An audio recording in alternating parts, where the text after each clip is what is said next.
Hi everyone, and welcome to day one of the TubeStars training videos. I'm Kit, and today we're going to go over how to teach day one of the TubeStars Tech Camp for Classroom Antics. I will let you know that this video will be a little bit longer than the rest of the videos in the series because we do have a lot to go over in this video. If you haven't watched the intro video, now is a good time to go ahead and do that, which will go over how to teach any Classroom Antics Tech Camp program. In video production, we'll learn about the 4 steps of video production, starting with brainstorming and storyboarding our ideas onto paper, how to get good shots with lighting and contrast, how to edit our videos to make it look like the vision in our head, and then some different ways to monetize and distribute your videos, if you choose to do so. After going over Cromwell's code, some of the video-specific rules we have are that campers are to use the same computer each day so that they have their previous day's work available on it. Campers are also able to use Shotcut at home if they would like to continue editing their videos or using it after the camp is over. If they don't already have a copy of Shotcut on their USB, you can go ahead and put it on there for them during the break. Campers are allowed to bring in props for their videos if there's something we don't have. However, all of those props are the camper's responsibility and not the instructor's or Classroom Antics' responsibility if they are lost, stolen, or broken. We will email this to parents in the family emails as well. And lastly, make sure campers save their videos to their USB at the end of the day so they can show them off at home. So what is video production? Video production is the process of making a video from an idea inside your head to an audience actually watching it. This might seem like a lot, taking the ideas in our head and translating them into movies, videos, commercials, TV shows, but all video production can boil down to 3 to 4 steps. The first step is pre-production. In this stage, we do everything necessary to prepare for the video. This might include brainstorming and storyboarding to get the ideas on paper, script writing or gathering equipment, picking out costumes, casting your actors, or finding locations. The more work that is done here, the easier and cheaper it will be to shoot your video.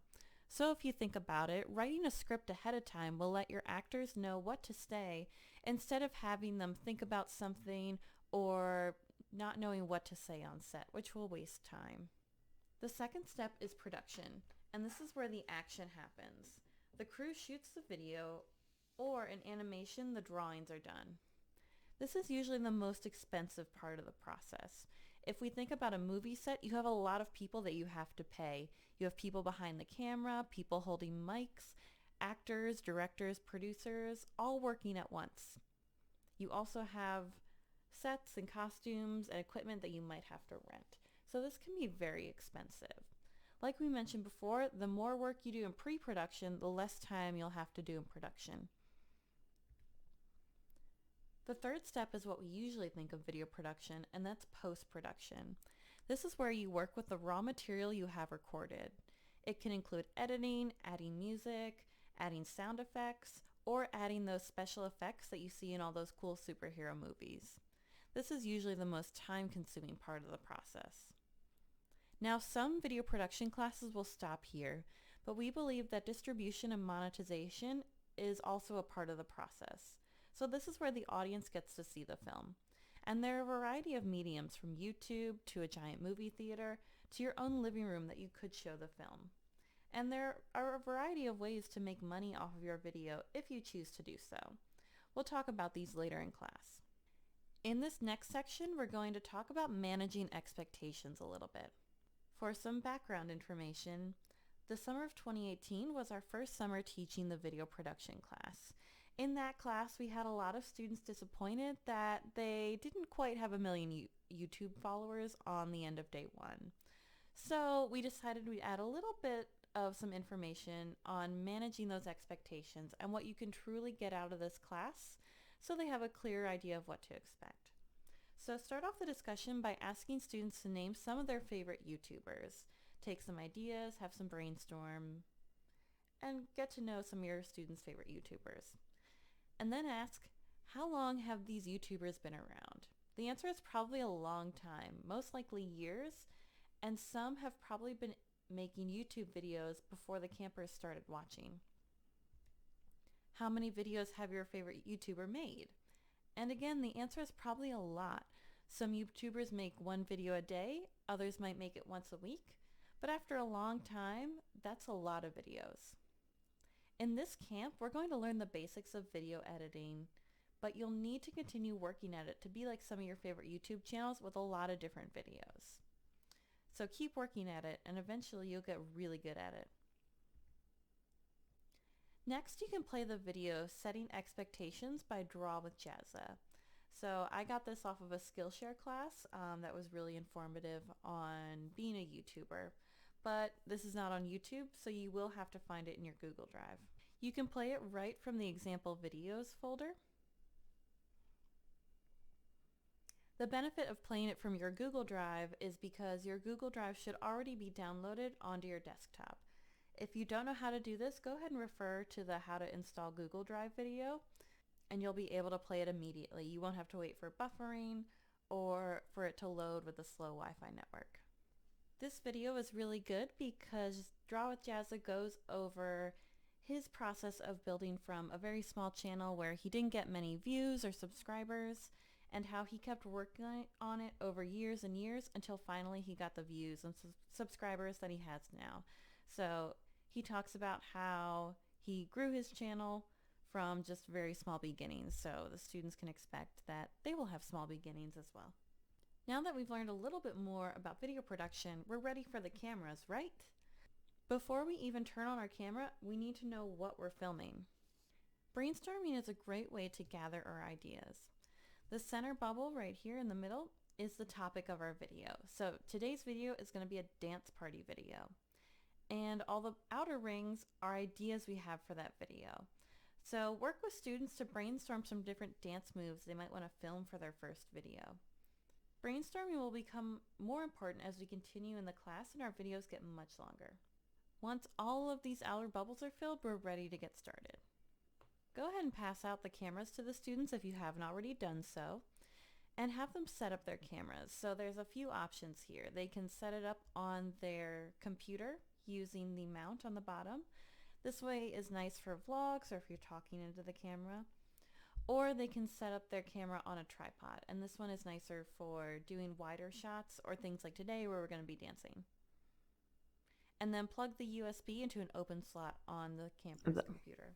So you can open up Logitech Capture with this purple square with a white circle in your taskbar.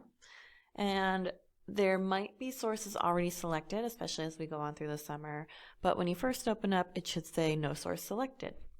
So what we want to do here is actually select our camera to be the source. Under source 1, we're going to click on this drop down, and then we're going to choose the HD Pro Webcam C920. Now there are some chances where that won't show up. I'll put some notes for troubleshooting in the syllabus. But what you want to do is test out some different USB ports. Sometimes it just doesn't like certain USB ports. So that can be a way to fix it. But again, I'll put some notes for troubleshooting it that are more detailed in the syllabus. And then under source 2, we're going to click on this 2 on the side, and we can scroll down, and we're actually going to choose display 1. And what this will do is actually screen record. So if you can see, this is my screen. And if I were to change it or move it, you see it records the difference. So that's how we're going to do screen capture. But for right now, we're going to use a camera capture. So if I go back to source 1, you'll also notice down here I can choose which source it's recording from. So I can do 1, 2, or both. So those are my options. We're going to go to 1. And then as you can see, my camera is just looking at some office chairs. You might want to wave your hands in front of it to test that it's working, which it looks like that is. And then to start our recording, we're going to hit this red button with a circle. And it'll give us a little countdown. And then it starts recording. So we'll let it go for a few seconds. And normally this is where we'd be filming our video, but we just want to make sure everything works and show students how to do it. So after those few seconds are over, go ahead and hit the stop, which is the white square inside the red circle. And now this can be a little confusing because it doesn't really do anything.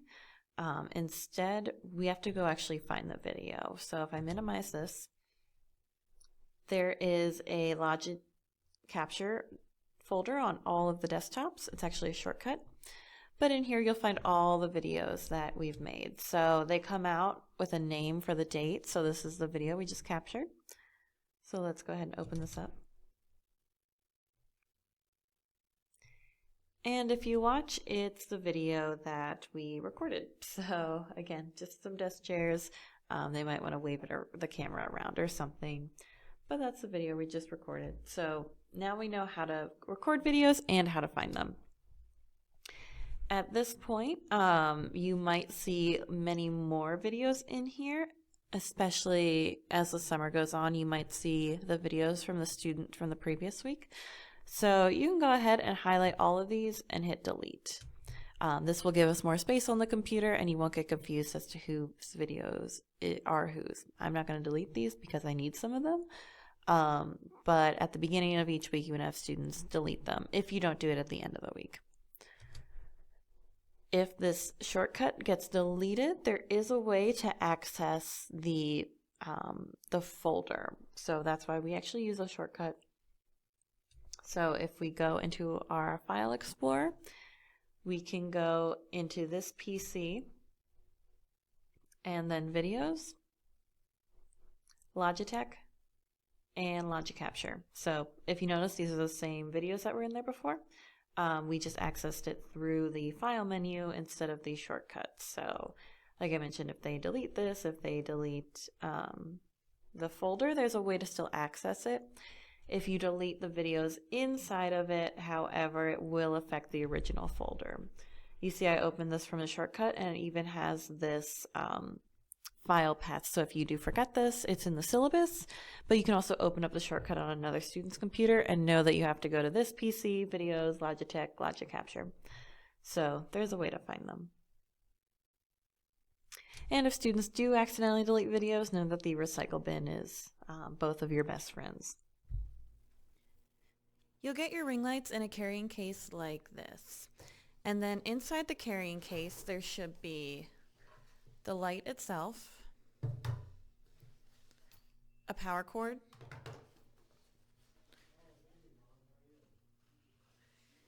and the base stand.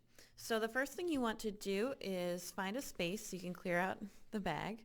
You probably want to keep those somewhere so that at the end of the week you can pull them back out.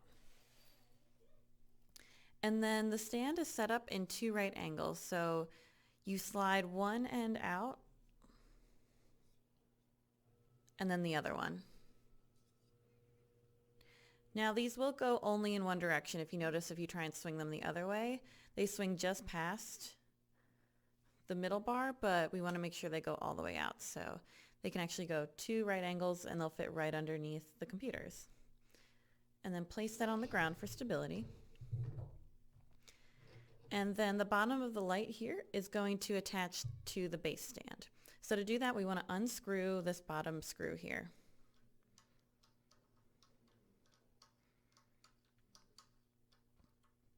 Now this is the smallest piece in the light, so we really want to make sure that we're not just putting it down and forgetting about it. It might get knocked over. Instead, you want to always make sure that this is attached or is about to be attached. So what we do then is to line the bottom hole with the middle hole in the middle of the base here, so you can see this hole. And then what I'm going to do is attach the screw, so the screw goes through the base here. And then the light screws on top. And the screw goes lefty-loosey, righty-tighty. This is a really good 2-person, so if you want to pair up the students, they can work on it together. One person can hold the base while the other person screws in the light. And then once it's secure, you can start to move around the light and the lamp.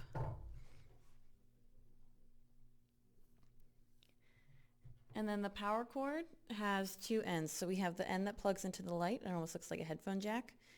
And we have the actual power adapter. So the end that looks like a headphone jack plugs into this hole on the back of the ring light right here. It's next to the dial. So you want to plug that in. And and then plug the power adapter into a wall plug or an extension cord. We'll be sending extra extension cords for the TubeStars class so that you'll have enough space for this.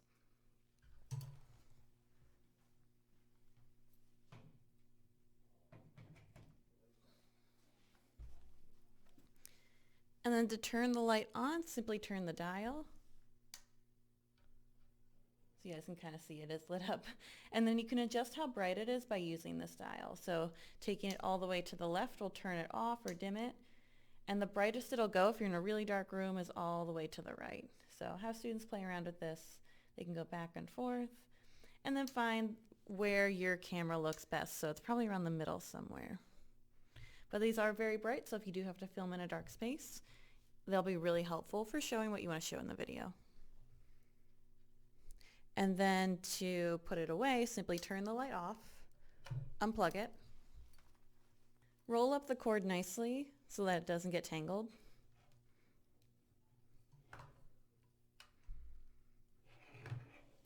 We'll send rubber bands as well, so you can rubber band the cord.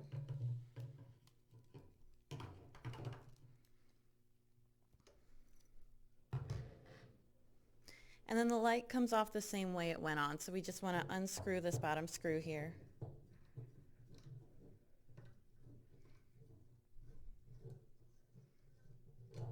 And then what I like to do is just set this base aside for a second.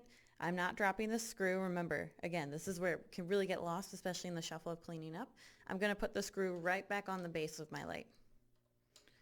This is also important because if we don't have the screw, the light won't stand up on its own. So you really want to make sure that all the lights have these. And then I like to put the light back in the carrying case first. You'll notice there should be 2 pieces of foam and the light can go right in between them. The handle will stick out if you notice from before. You can actually take this apart, but it's really hard to take apart, so we're just going to keep it like it is. And then the stand folds in, so one side goes past the middle bar and then the other side comes on top, almost like a really flat C, and then you can actually squeeze it together to as flat as it'll go. Then I like to put this on between the foam and one side of the bag. And then I put the power cord in last. And then you can zip up one side and then pack these away for the next week. So that's how the light works.